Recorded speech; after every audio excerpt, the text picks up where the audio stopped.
So I'm on the list for this traveling Stumpcraft puzzle. In the package, there's a guest book. And in a puzzle, there's also a puzzling journal, which is kind of like an old-fashioned library card. Stumpcraft makes these wooden laser cut puzzles, and I thought you guys might like to see what one is like.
Trees.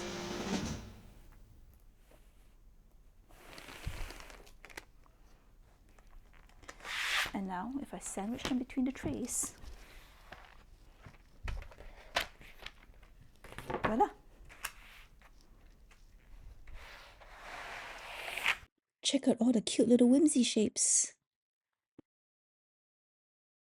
And now I sign a piece before sending it off to the next puzzler. So thank you for watching. If you enjoyed this, please consider liking and subscribing. In the meantime, happy puzzling!